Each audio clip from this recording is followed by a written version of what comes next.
Est-ce qu'on a tous le même cerveau? Physiologiquement, à peu près. Par contre, on l'utilise évidemment pas de la même manière. Ça, c'est la première chose.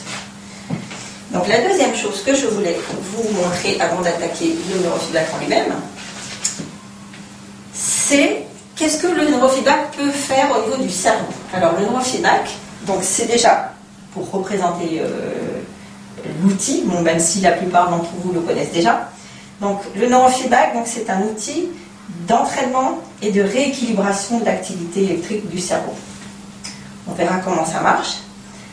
Et donc, c'est un outil qui a pour objectif d'inhiber, je l'ai dit tout à l'heure, c'est-à-dire inhiber, c'est-à-dire diminuer, faire que le cerveau diminue l'activité électrique trop intense d'un groupe de neurones. On imagine par exemple quelqu'un qui est épileptique. Par exemple, c'est le symptôme classique.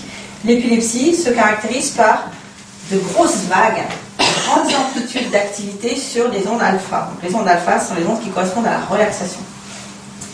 Or, une personne épileptique a bien du mal normalement à se relaxer parce que justement, plus elle se détend, plus la crise risque de survenir. Donc souvent, ce sont des gens qui sont très actifs, qui ne peuvent pas s'arrêter. Ils n'ont pas le choix. Voilà. Et donc, en fait, leur cerveau est trop en synchronisation. La plupart des personnes qui sont en souffrance, à part l'épilepsie, c'est l'inverse. C'est qu'il n'y a pas assez de neurones en synchronisation. Ça veut dire quoi? Qu'ils fonctionnent en même temps. Et donc, c'est un petit peu l'anarchie. Ça part un peu dans tous les sens.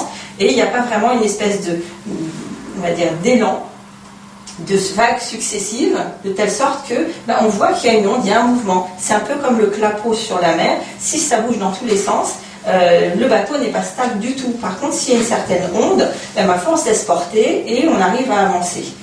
À l'inverse, si l'onde est trop forte, si la vague est trop intense, là, ça redevient dangereux. Donc l'épilepsie, ça serait ça. Donc le processus du neurofeedback, c'est de synchroniser tout ça.